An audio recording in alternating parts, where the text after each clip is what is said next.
menawi ngantos kelapan perang kadang antawisipun Pandhawa lawan Kurawa nggih kula tuwuh kandhang dosa menapa to sababipun kula ngaturaken sabab Pandhawa Kurawa menika sami-sami siswa kula murid kula ingkang kaprajuritan Jayadika Wijaya guna kasantikan tos sing baru kula ting murid Kurawa Pandhawa ingkang paringipun bapa mongko juping manah kula kasekten menika kinaca memayu hayuning bawana kanggo kersa jagat sak isine ben tentrem nanging pinanggihipun malah kanggo perang kandhang dadah mangandhane kula warga rebutan kabupaten Cengkarasi wajine saking manah kula kula tuwuh dosa ingkang paring piwulang kula kita boten kula piyambak sedaya para dwija sedaya para guru menawi priksa muridipun menika sae pinter rukun tataku bombok nanging kawuningan nggih menawi dwija menika mriksani siswanipun sami dugal-dugalan sentawur karo kanca ruwange gurunipun nggih sakit manahipun lajeng pitados boten namung kula piyambak mila supenipun kula nggih monggo kula ngayogyani penganggipun Kangyan Alakanda Pandhawa nggih mukti Kurawa nggih mukti kados pundi prayoginipun menapa negari menika dipun palih menika nggih langkung prayogi tegesipun ngendra prana sak jajahanipun menika dipun wangsulaken kawan ingkang rayi para Pandhawa mangke negari Ngastina Restantuna kuwi nengku kawan padukan kira anak Prabu menika sampun sae sanget menika kula nggih iki maturaken dene panuwun ing tanpa upami popo Prawa Prabu Pandharaka wonten dawuh nggih kados pundi Rama panggih patukuran Kanjeng Prawa Prabu Ibu pangapunten jaripun kula badhe matur menika pekae nggih. Pekae dipun kados pundi. Kula menika ora namung mara sepuh. Mara tuwa, mara wis tuwa. Tegesipun ngertos kula panjenengan menika sampun diwasa. Boten ngertos kentang kimpulipun ibarate tanduran ora ngerti oyote.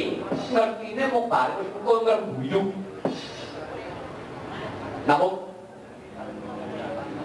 sakjane pamandhing nggih.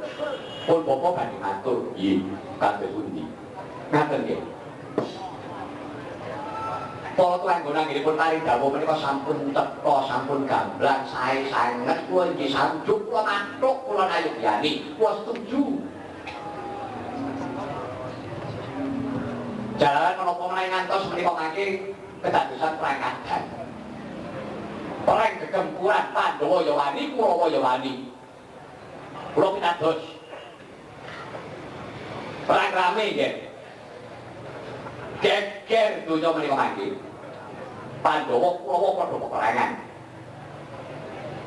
namun anak Prabu Kurawa boten kengetan perang menika kejem perang menika wengis boten ngomongaken para senopati kan gugur anak Prabu boten ngerti pinten menika mangke cacahe tiyang jumpo tiyang cacak rondo lare lolo kesawan bapa dipun nanging ngaten anak Prabu menika mangke jarak gede damel karisaning jagat risaking bebrayan risaking keluarga lajeng bebudeni kali terus kedah ngayomi kawula dasih wonten pundi mapanipun nggih enek anak Prabu Duryudana Puntadewa tegesipun Pandhawa Kurawa menika terah sang wiyasa sami-sami terah Barata damel ngaten Pandhawa Kurawa menika mangke perang gegempuran nganti ana banjir gedhe kulit tebih dalu utuh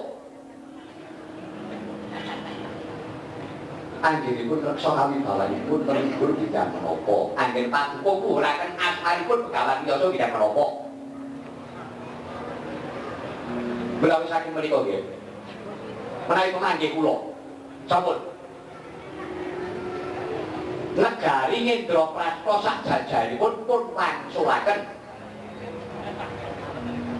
negari Kedira ingkang sepalih dipun paringaken menawi perlu nggih bantu maringaken sedaya menika anak Prabu badhe nampi pengalem bono pengajian ji saking jagat saisinipun dewa kemawon sami ngalem bono kautamanipun Prabu Kurupati golek bukti Bawana netepi sabda Monaraja sabda saben punika pengendikane ratu mboten ingkang kula wali Ngendra Prasta sajajaripun pun paringaken Ngastina diparingi kapun menika sae-sae anak Prabu Kuncara Wibawa dene atur kula ingkang makaten para wau mboten kok namung ngabang-abang lambi lelapisan teksipun kula njlomporaken dumateng kasangsaran putra mantu boten nggih kula purun dados tangga menawi anak Prabu kersa nindakaken mekaten nggih paduka nggih anak Prabu kula taos sikampung ten negari Mandaraka sak isinipun sak jajaripun alit-alitan Mandaraka punika nggadahi jajahan nggih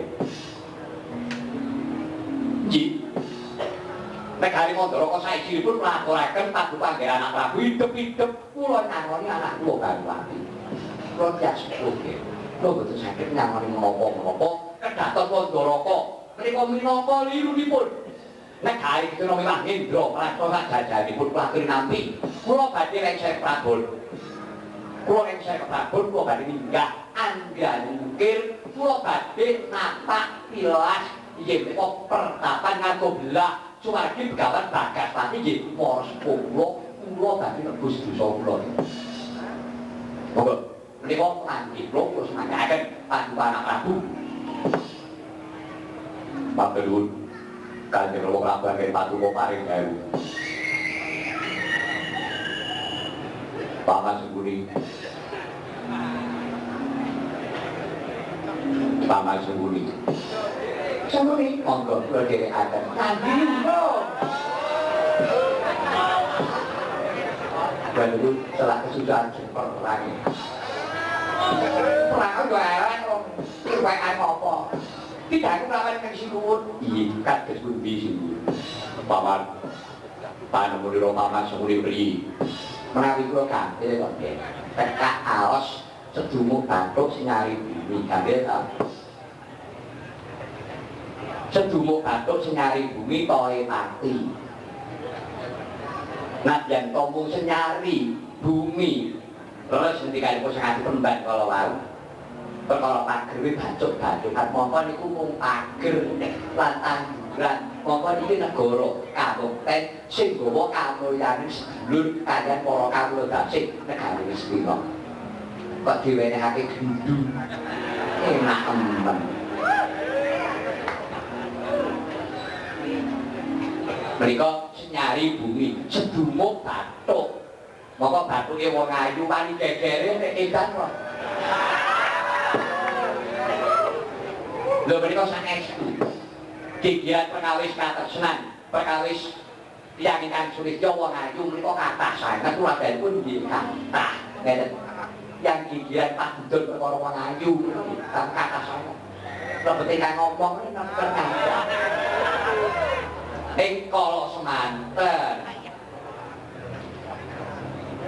mila nggih dinten menika ing paduka menika Narendra lan marinipun boten wonten tiyang geseng kok njarek golek cilaka menika boten wonten wong urip dandangane nek ora silak karo batine golek enak kepenak mukti ngawibawa wibawa ora kanggo ngawi oh pate kok legalite kae basa kok ora urut apa ngawi iki ngawi kan dia taron ngono lho Jawa Timur goblok mukti wibawa ngono eno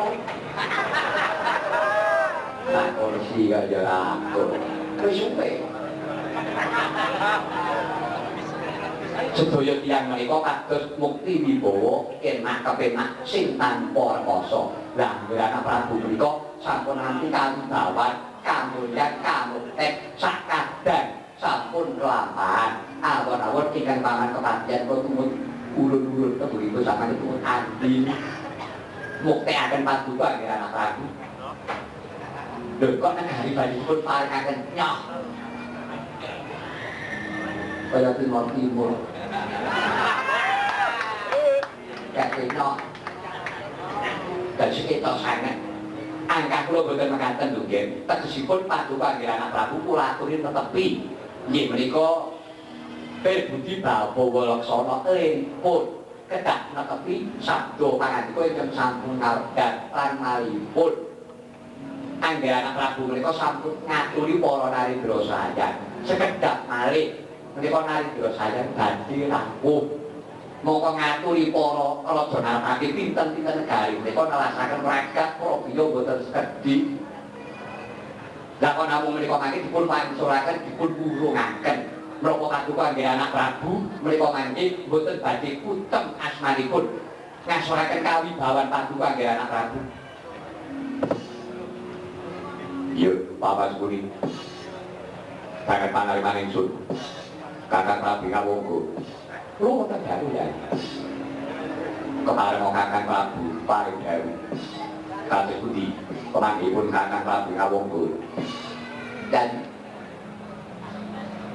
nyuwun pangapunten menawi kula ngatur radi majeng wisuwan kula pun keparengaken. Iya, terus mangkaken Kakang. Yogya malih kinarya palupi.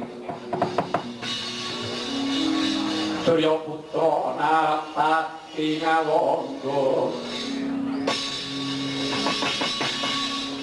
lan Pandhawa kurniaken Jaya tunggilku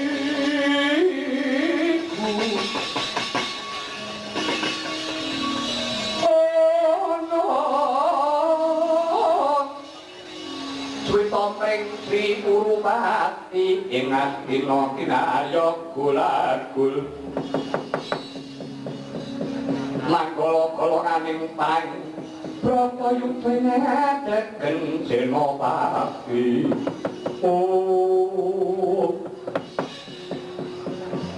dan ngaturaken dene panuwun ingkang tanpa pamit dene pancingan paduka paringaken dhumateng Kakang kasolak jujure manah kula paling kedah badhe mudhane lembang kantos sesek dada kula kados badhe jebluk-jeblok aras manah kula ya.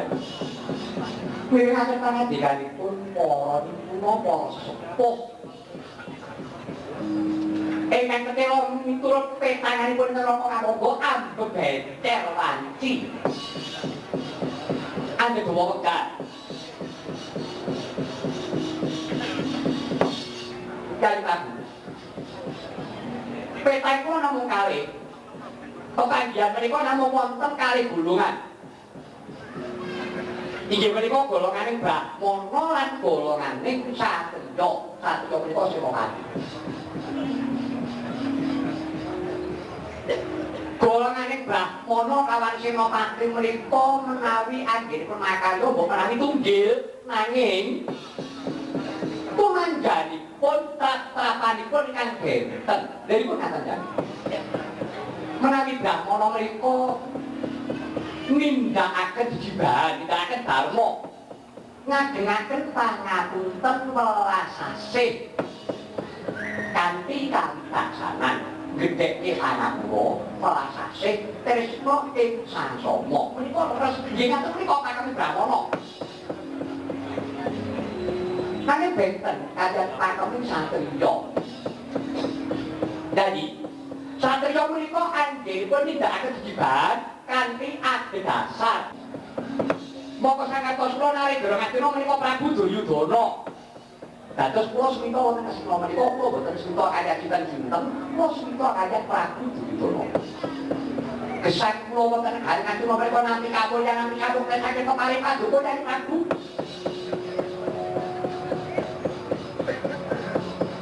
Kula gadahi kasekten menika badhe kula pisungsунgaken paduka kali Prabu Duryudana sak mangsa dumados Baratayuda sudah pinanggih.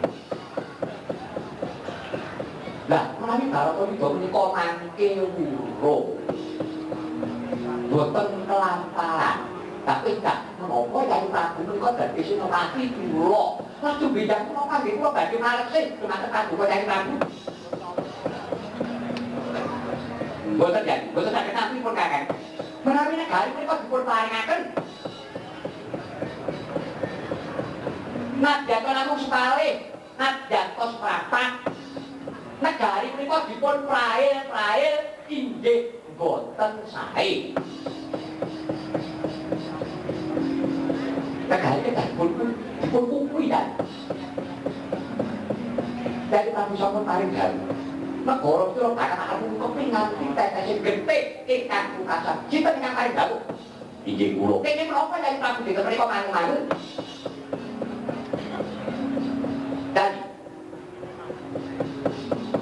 Jadi Prabu sampun manut tembung manis ingkang ketingalipun seketo, ketingalipun keto. Nanging nyatanipun menika badhe ngasuraken kawibawan paduka. Malah wonten salah tunggiling Narendra ingkang sorok ngorbanake negarane. Marangake karo putrane, mau golek pangalembana gagap wong suci, gagap wong lomo. Aduh dan ngaten menika dherek kinanten menawi badhe tulusing manah dari Prabu. Sabda setap kalau kamu mager rumiyin akan malah korobot dan Prabu pedang dinten menika dari Prabu kedah pas paos dan Prabu kedah pas paos saged mriksani kawontenan nadyanto menika wonten pasewakan agung Kedhaing Astina boten kathah-kathah atur kula dari Prabu Kedhaing Kaprayitna mbok iki mawon pasamuan menika sampun kalebatan mongko pitayane Pandhawa. Negari iki menika barat kita jati ketusuban yuk. Ketingalipun mempal dados tunggal. Nanging dereng kinanten menawi batos menika mangga kaya Paduka Kyai Prabu saged kemawon. Batosipun menika metani ringkihe Kurawa ringkihe Kyai Prabu Duryudana. Praten ngatos-atos dan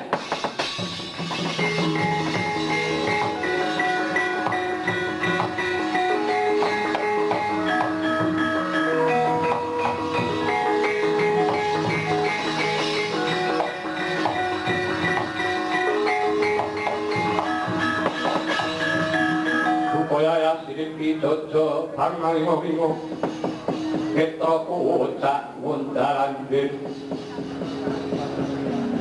Tetangan dirondran nang pindo tentang ora lali dan Anak Prabu Kata Gusti Rama nyuwun dasar dan taun Bagi pangenan kami tangan dikalipun ingkang minulya anak wong mantu nari dari ngaponggo Rama Prabu ngandya kawicaksana ngertos kirpa sampun sepuh kok ngertos batas-batasipun sekedap mawon karno wonten dalem kanjeng Rama ora ana wong kasus bicara ora ana wong kendel ora ana wong kemethak ora ana wong kementus kejaba kowe mung karno kok banget mentukmu ngremehake karo liyan para tuamu remehake ora apa-apa ya ning bengo kowe ngremehake karo Brahmana kowe ngremehake para Brahmana kowe nyepereke karo para suci kawan Bisma ki apamu pendhita Duna ki apamu lekno mripatku kowe karo kok banget tempo menjeplak sak gon-gon tumun langap seprono tekan sprene ora mbok mareni karo Kanjeng Rama sedaya kan wonten para agung menika dipunmenangaken gadhahi pemanggih benten pemanggih menika kenging beda karo kena beda karo kuwi kena ning nganggo tata krama to nganggo tata krama karo manusa gaman saiki wis kelangan budi pekerti goblok perkara apa yo cak-cakamu prak-prakamu ora bener anggap kowe nyepelake wong sepira-pira wong sepirikan tak kemri sirahe ngono iya aja luwih pinter cobaku aja nang kendel cobaku ngono iya kano mukal kurang sejarahe marang Prabu Salya Wong wani-wani karo ratu padha ratu iki jenenge. Wah. Wani mateni maratuwa. Kita krungu ceritane anak mantu mateni maratuwa. Oleh kok mantu mateni bobok iki manungsane Prabu Salya iki. Aku wani mateni maratuwaku. Lah iki agek wani karo bakul sauto kok ana koyo Oh, Karno. Dadi wong boyo sing prasaja kae to nggih, sing prasaja Karno. Omong sak omong kuwi kudu ngreksa ki wonten modal ngerti butuh ngerti budi pakarti. Dadi ngendika kuwi nyawangokanake sapa to ki wonten kuwi, sapa sing tak omong iki. Aku bukan kaya ngene iki nakoni wong liya apa ora ono pikiran nek tanyoke duwe polo.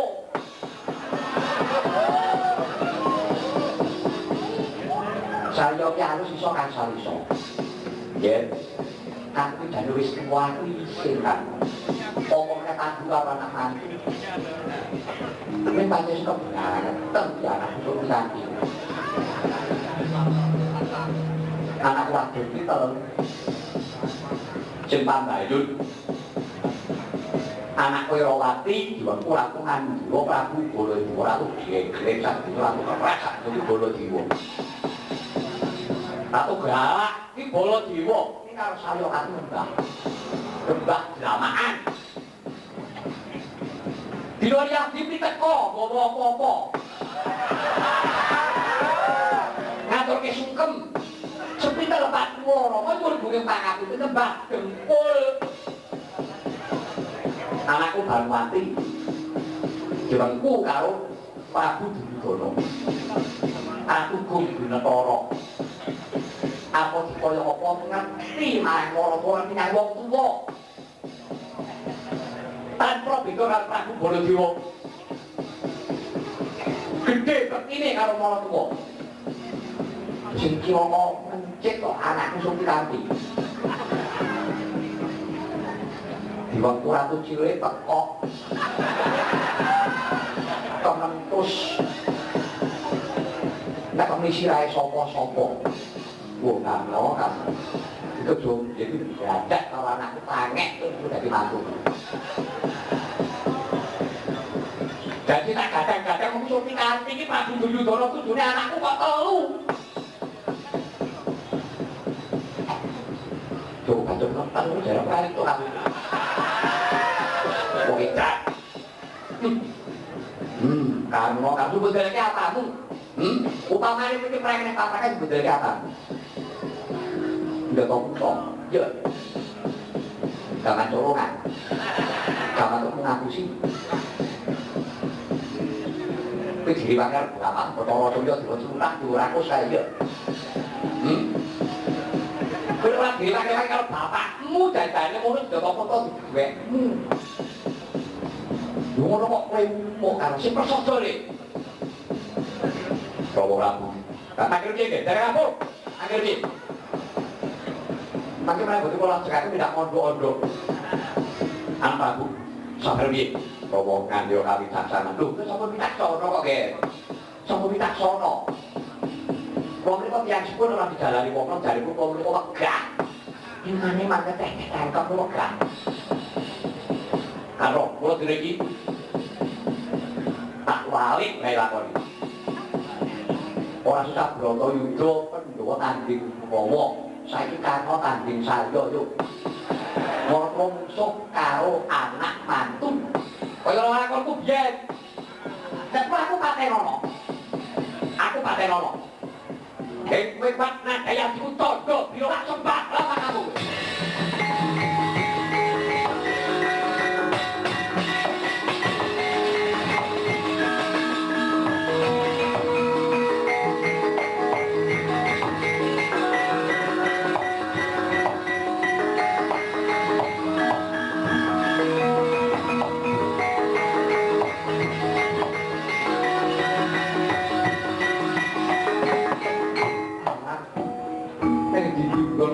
Iso, amatun. Ora minggir. dengan kasih pasti cocok luar ramah dan salopun. Kota-kata dari pokok-pokok kono. Cina iki sampe enggak. Langkung-langkung ingkang wonten pagelaran Jawi. Ratap atine. Sami sakul demikian lenggahe Karana Prabu Karnamiyos saking Paman. Suwingkir saking Pasemakar Agung. Dan Yusuf ingkang sami anda pangandika karana sirping swasana kedadak gumruduk swarane saking Dirgantara swanten kerta Kyai Bathara darat wonten ing alun-alun nek Astira riwus punya mandhap saking titian ora Gundrawati nguyung-nguyung saking para kandhang Soto Kurawa ingkang kala semono mangayuban yo rawuh Sanata Buta nggih Prabu Sri Bathara Kresna Resi sekawan Sanggang Atara Nalada Kanwa Janaka Liwah Rama Parasu lampah kadewatan manding pura negari Westina datan wonten ingkang samya amlah tegese datan kadulu ing sapa wae amunane Drawati ingkang nanging lho sumara prabane panjenengan Sanggang wis wangi kelantah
sapsarining mrengeng tindha putining mono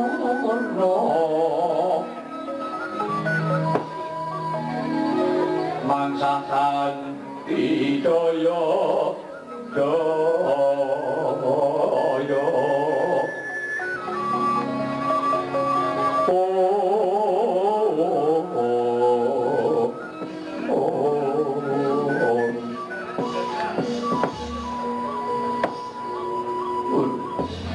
Anu pasangkan mantap di sinabetul ngilo-ilo lebih mosiku dengan Baporo dari Prabu pun akan ikan mato dari Prabu Sarawu Paduka Prabu Kulawati kula ngaturaken pasegahan para rami mugi kunjuka Prabu kamu kula tampi perbagipun cari takut kakang Kulawati kula tampi tangan kula kali kula kalau kakang ngumonyo kula kakang Praja rumah kakang merdoya ana kula laksana boten angkuh pun diastalipun akan on Kulawati mugi kathah dari kawula nuwun brawalane pamuji kula maring pangedhipun kakang rambut Kulawati saeng boten jimat paripi Prabu sasampun gawe kang parayogi keparo Paduka kakang Prabu paring dawuh Bromo dalunipun dene Paduka kakang Prabu daya-daya angarawi wonten karing Astina swawi kula paring pendika Prabu Kyai Prabu Junduk kalian Apolo ingkang rikala semanten sampun katur wonten ngarsa Paduka Kyai Prabu menawipun kakang badhe papo dene pidatos lampah kula minangka suwih pengawakaning Pandhawa minangka dados duta pamungkas pramila pun kakang saged matur duta pamungkas ingkang sau duta ingkang sepisan katindakaken dening Kanjeng Bibi Kunti Paribrata ingkang rikala semanten kabar tanpa kalya apa kalih Kanjeng Paman Prabu Sudaksina Kanjeng Paman Prabu Drupada ing Pandhawa kabar tanpa damel. Nah, ingkang pungkasan menika pun kakang Dwarawati tadi dene suatu menika napa badhe pun dawuh saking Paduka Kyai Prabu Duryudana katerangan bab perkawis negari Indraprastha sak jajaripun sumawon separipun negari Ngastina Kyai manut paugeran ingkang sampun dipun tindakaken kala Sukandadu Pandhawa dipun anggep kasoran lajeng angramai Wanawasta dangunipun kalih telas warsa kawimbar singgit setunggal warsa sedaya kapun tindakaken mulus alahaja nyatanipun Kurawa boten saged nemrapi papan duning Pandhawa manut peringatan dari sarta manut prajanjen menawi Kurawa tetela boten saged nemrapi anggenipun sami sesungguhipun para Pandhawa pungkasane prajanjen Kyai Prabu kedah mancuraken Indraprastha sak jajaripun miwah separipun negari Ngastina. Mila nalampahan sampun nedahaken jagat sampun nekseni menawi Pandhawa lulus alahaja pun Kyai Prabu kedah mangsulaken Indraprastha sak jajaripun miwah separipun negari Ngastina. Mila saking menika Kyai Prabu pun kakang minangka jembatan Pandhawa ngengetaken prawan Paduka Kyai Prabu Duryudana kados pundi keparipun Kyai Prabu dipun wulungaken menapa dipun kuwi dinten menika pun kakang madung dawuh Kakang Prabu wonten dawuh iki Pak Perkaris menika pinanggih hampir boten-botenipun menawi kula badhe cindring janji. Oh, kakang iki syukur kakang badhe tak ceparipun Pak Prabu Rene patuko mriko minangka dados duta agung inggih tamu agung. Kedahipun kula angaji-aji dhateng alawipun Kakang Prabu. Wujuding pengaji-aji menapa ya Kakang Prabu badhe kula dherekaken kembul Bucara Drona langkung rumiyin. Menapa pakurmatan alawipun Sang Duta Agung. Pangasunipun wonten dalu apa kabeh rapat dalu cinawi saking sampun wiwit kala lawihan. Sedaya sampun cunawis dedahan ramadan menapa ingkang dados kelanganipun Sinuwun Dwarawati niwah kelangan paduka iki sampun cunawis ingkang kagem para sepuh-sepuh para brahmana inggih sedayanipun sampun wonten boten wonten ingkang kuciwa. Kunjukan inggih sampun cunawis dayanipun ingkang mawi magang inggih wonten ingkang lelawahan inggih wonten ingkang petak inggih wonten dilunjukan petak ingkang jai inggih wonten menika kantun kula sumanggaaken nggih mawon monggo kula mantri Kakang Prabu monggo kita mriku kula dhewekan kepeting Danduraya ngiras panten panjenengan lawan ingkang ayu ing Matu Parwati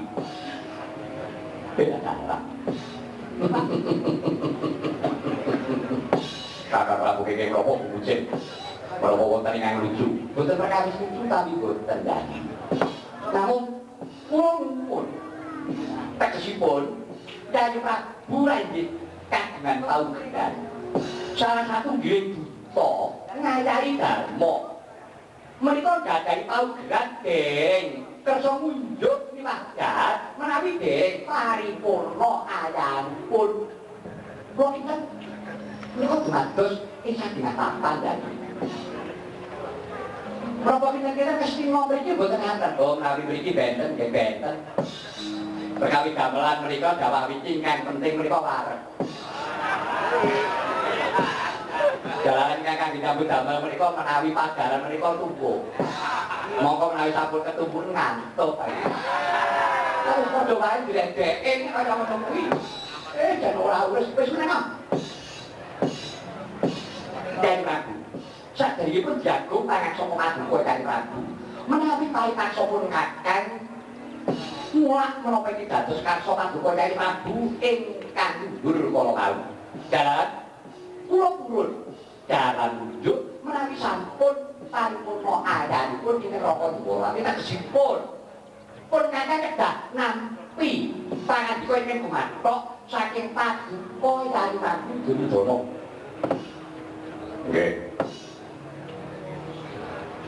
kula parekaken menawi kula matur sawetawis kula semanggaken jadi kok Prabu ketahen menawi kula menika digandhahi pepundhen nakari ngasira menika boten kula piyambak nanging kalebet Kanjeng Rama Sangadipati Drestalastra nggih darbe wewenang Rama panjenenganipun Kakang Prabu boten enget perkawis menika enget dari kula enget kados pundi to kula sampun mituhu menapa dawuhipun Yayi Prabu Bapak Suri wonten timbalan iki ngadahi uji nuwun dina iki mandika jeneng Danduraya matur kawan Kanjeng Para Adipati Drestalastra dhateng Kanjeng Ibu aturana munggah marang singgil istana dawuh paduka Kanjeng Sinuwun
Urupati Boyo Nuwidat Yoko Kulub dene sira anak Prabu kemarin miji kawan pun bopo yang jadi dono Boyo Nuwidat Yoko anak Prabu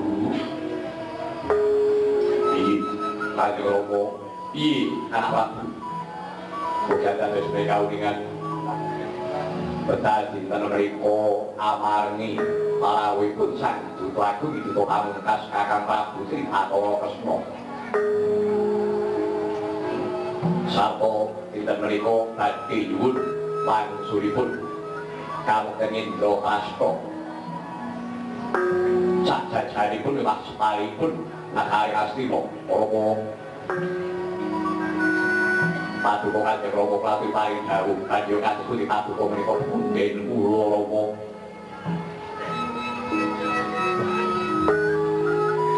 Jagat kula matur jagat pangestupa.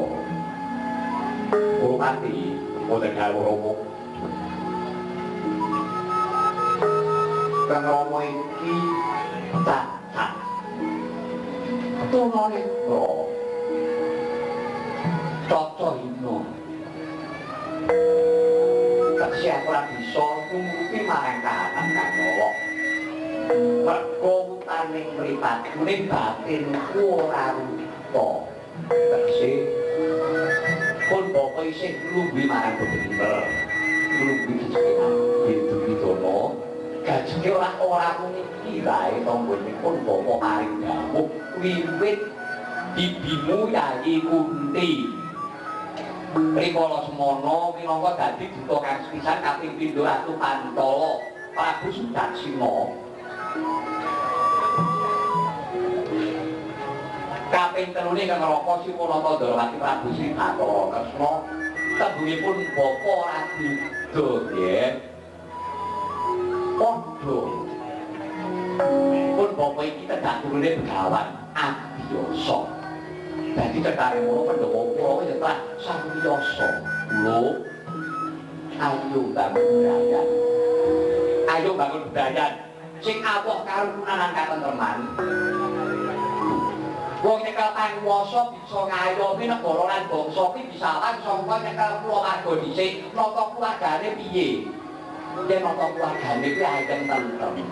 Kuwi bakal iki mengko nyekel panguwasane negara ya ayem tentrem. Ning kota kok nek karo sedulure wae ora mari.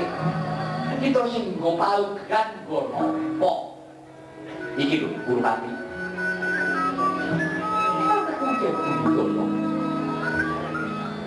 Poni pura tak ada apa-apa kula apa dikaya apa Pandhawa kuwi yo kadang piye bae aja nekat karo kadang-kadang ana iki jeneng kira yo wis kok iki bawa anggurira ngasta waktu pamane yen kok Indraprasta kuwi kok bare aja marang kadang Pandhawa yo wis prayoga wis to percaya dhewe to wong ya aja murka-murka karo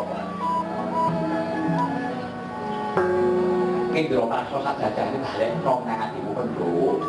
Kowe prasajak latimu sing tulus wis di negara Indraprasta tak balekake Yayi. Sajajane marang Yayi. Ya wis saiki negara kira tak nggo mukti sakandangmu Kurawa. Ora diulungake. Wis tak percaya.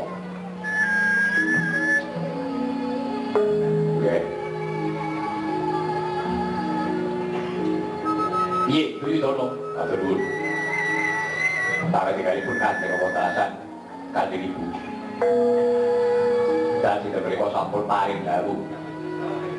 Badhe kula selaken. Tenan Duryudana.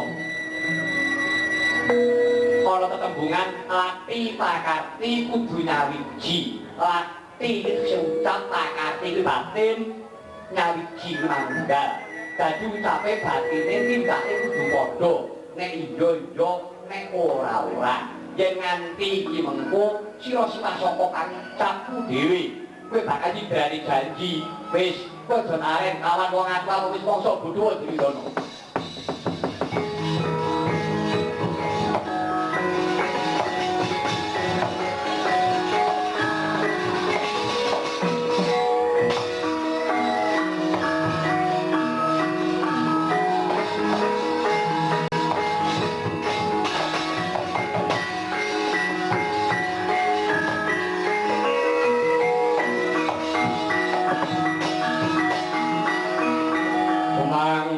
Anggro susumbar Rendo bumi kuncing Waldo kuntur ketuk Umakan polonit lumentak Penuku mambang Kakarito Sang Prabu Duryudana Iring-iring Kasusupan Yit maning diyu Yang susupan yit maning asekso Rikala iki Sang Duryudana kembar tiga Pramila juru sentri pamangsa Duryudana Dursilawati lawan Sang Dursasana Samono lair Sang Duryudana Amaryu Dandres Mawaresus Ananging pambauning Senggala Siasubau Cengering punang jabang bayining Duryudana nangis cenger-cenger padahal pambauning Sona nadyan maksialit gereng-gereng karana kakritipan yen maneng yaksa Para samono riwunya nampi sabdanira ingkang Rama Sang Adipati Dhৃতরাষ্ট্র ing batos Sang Duryudana dadi manakra bawa kawan Kang Rama yen to abot Pandhawa teka kaya to kang Sang Prabu Duryudana pangandikane marang Sang Prabu Sri Bathara Kresna Kakang Prabu wonten dawuh ya mugi sinandika Kakang Prabu midhangetaken menggah atur kula nah lha iki menika ingkang kula tosian iki kados pundi ya kados pundi Beta dinten mriku kula boten badhe ngulungaken ngendra pratara jajaripun menapa malih sepalihipun nek arifina tetep kula kukuhi tetep kula gunderi ngantos tetesik getik kowe kang bukasan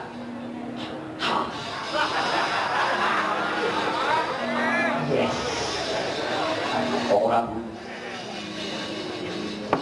Semua aku dari bumi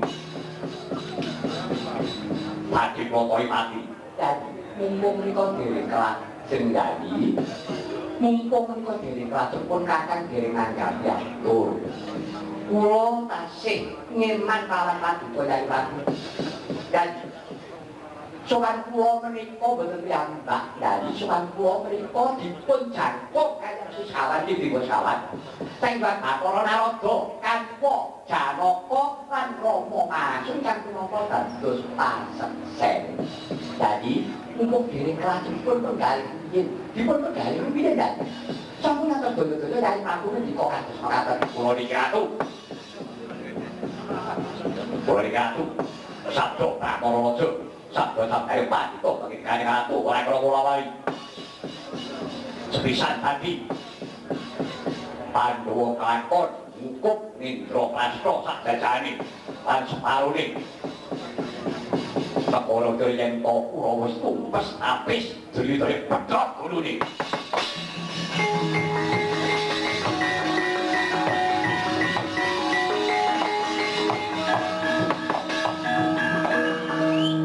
Sidem pramanem ing pasukan agung kaprabawan pangandikan Rama Agung Ngastina yo banteng ing Kurawa Prabu Duryudana ingkang wis aprastya Pandhawa kena jaluk baline Indraprastha sakjajane liwat separone praja Ngastina kalamun wis ludes keres Kurawa liwat pegating janggane Prabu Duryudana sami sakala ing angkasa punya Maleger geter pater ingkang samya anak seri pasdan Prabu Purwati liwat ngendikaning para arsi sawan anak seri Bratayudanati Bratayudanati dadi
ora arani ngajuri kong guru kongko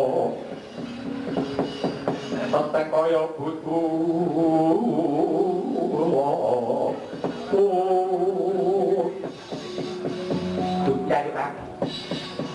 Yai Prabu kadangipun menakan adyan jagat saisipun sampun netokaken neksing bayanipun Yai Prabu Yai pun kakang malah welas dhumateng paduka Yai Prabu ingkang sampun wani netokaken dumadosing perang kadang menika pratandha pelawanan risaking kawateran risaking jagat jawit saking pakatipun paduka Yai Prabu Duryudana. Iya.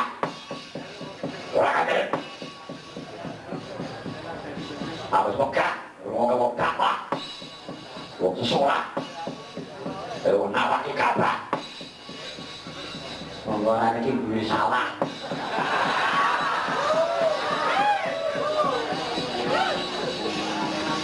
Kakang Prabu.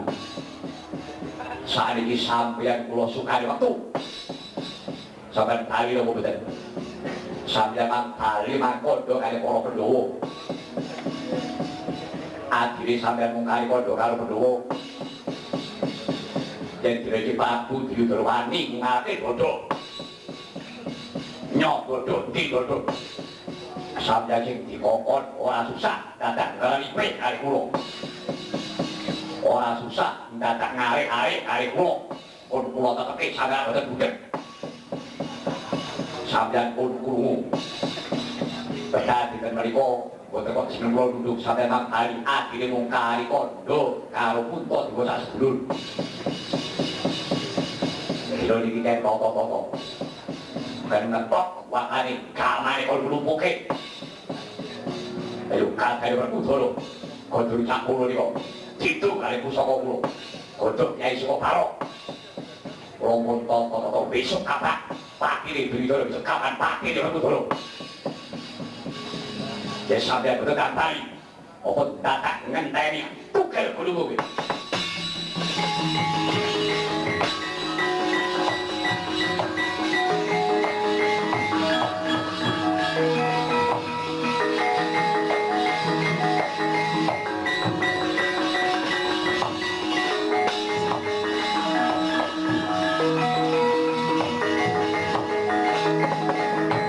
Cerita kemang kono kata mulut riko aku Duryudana cetani ro daya-daya arsa lunasi sugenge wong agung Wolati Prabu Sri Bathara Kresna.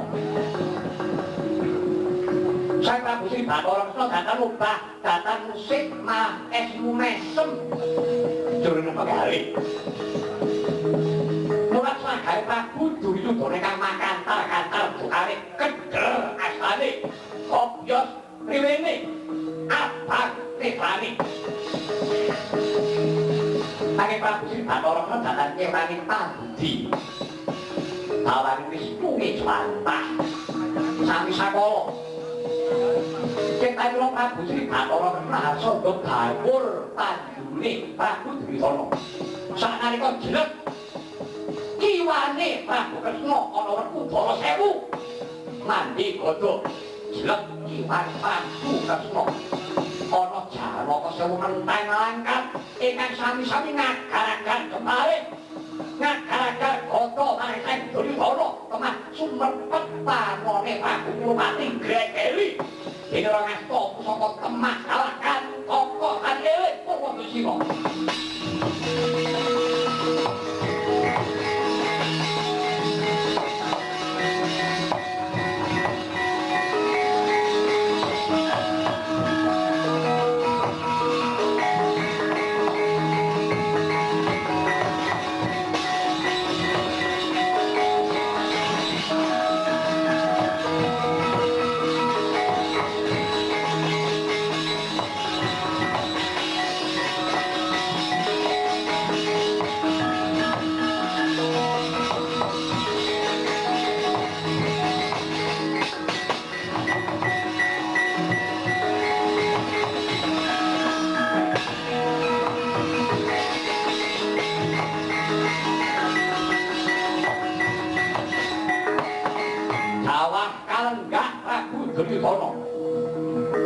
Mulat pengabarane Prabu Kresna kanan kiringe Prabu Kresna ana Udara 1000 Janaka 1000 mandi gada memang menteng lengkap Prabu Duryudana tataringan Purwa Durjina sami sakara mundur dadi royongan Kurawa maju Kurawa tempating joglo kene maju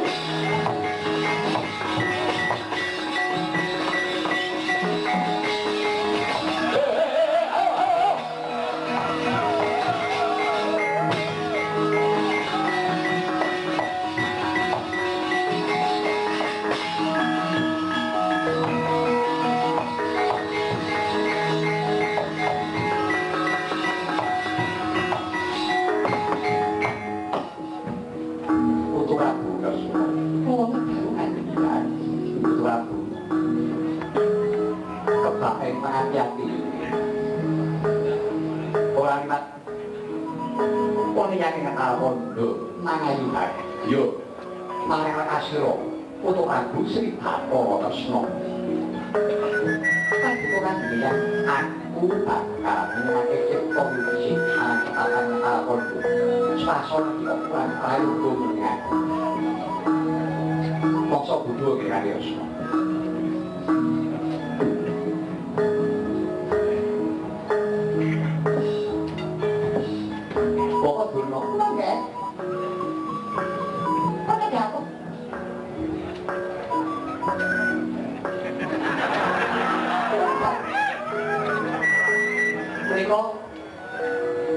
ketinggalipun ditarik Nabi Duryudana sampun boten kepareng nanggapi wonten kados atur kula mriku pamit tengger lho dikata kula ana kula ya kula ora apa mujogo nyatane dari Prabu sampun kabekta wonten Datuwaya ana pancen kabeh datu sare ya ora pamit mawon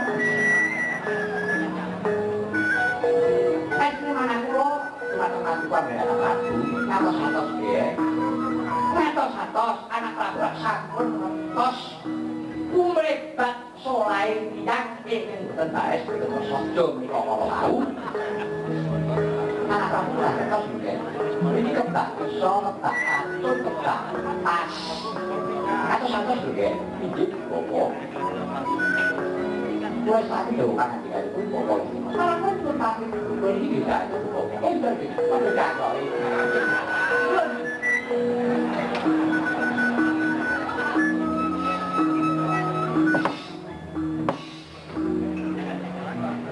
ya lupakan bukan Allah waktu itu pada orang kaya Kresna sampai dari selatan itu juga selatan ada orang bijak dan ada yang ngerti kok berani ke wong tumpo dan terus pulau bijen dari kosenong sok mulia dari selatan ya seperti tumpo berpulau dan pulau kotor sama kok cemari nanti Prabu Duryudana berganti hati sepung kebak rasa kamu kan ulah ini semelan kalau dari itu wedi untuk dari mantuan itu jiwi kalau jawab kalau enggak ibu berat dari royongan ini lalu ini bener bukan kok ajak semuanya dong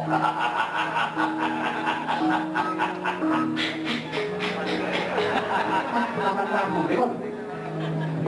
ya tiga butuh dia kan sembilan menawi lalaman kados nganten menika kinten-kinten Bratanda menika saestu kawula boten tos amat piye kok kok menika aku titi sing Wisnu ngerti sadurunge pinarak menika ora Wisnu kula sanes Wisnu kula menika Kresna lho Paman betul tadi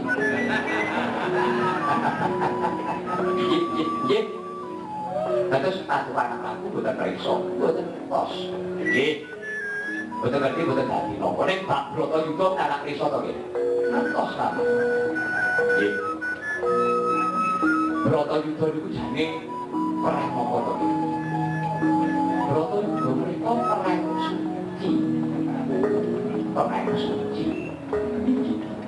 Nek ada kita yang perang sakit. Kanjeng benten. Benten kaya perang gagal, perang amyak, perang gugur, benten tangan menika perang kali petang kapribadi. Tegesipun perangnya wong perang kudu nyaur. Nilih kudu bayake sapa langgeng mesti mundur. Oh, ada injik tangan. Injik. Ngertos kula nggih. Dados menika perang suci nggih, injik. Menika perang suci. Jagat menika wonten hukum skala kolaman. Jagat menika wonten hukum skala tinggi.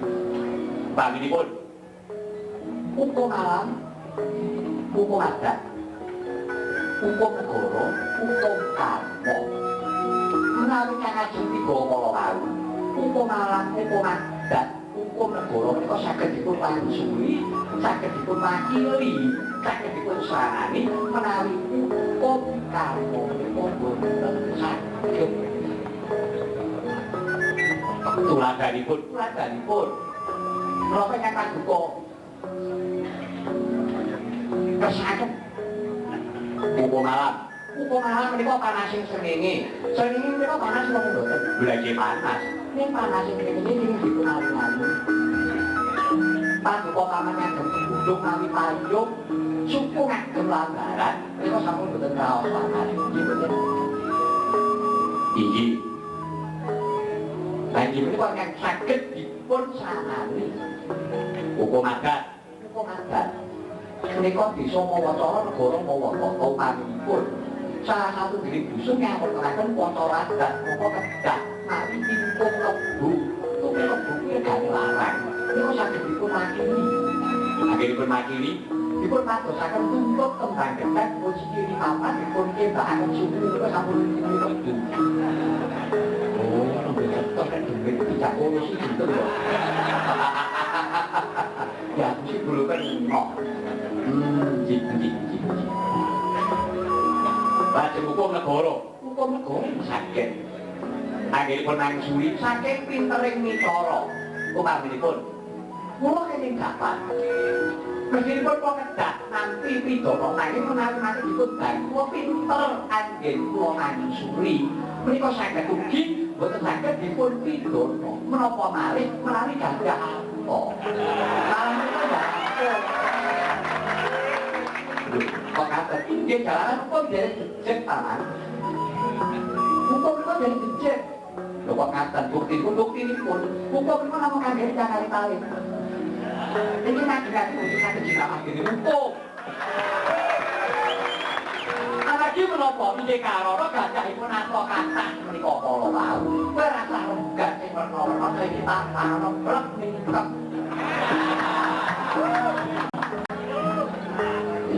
Aturnya tinggi banget. Lajeng hukum karma. Nah, lain ini kok betul sakit banget. Betul sakit. Badhe dipun sanani. Cara mereka minta munduk kowe akati menso munduk tanggane dhewe. Jalaran kangen diri menika sanes menungso, kangen diri menika Gusti segawe urip. Wah, tinggi. Mereka sampun boten wonten arta. Wontenipun namung ngadeg-adeg pribadi ingkang jejeg manut karo tandurane yen. Nah, sampune kan Bratayuda wae napa nggih wonten. Nalika tamu-tamu panjenengan rikala lampahan Pandhawa. Oh nggih. Nggih, tasih ingetan. Wonten salah satu Tri inggih menika ingkang kala semanten ningali kesukaan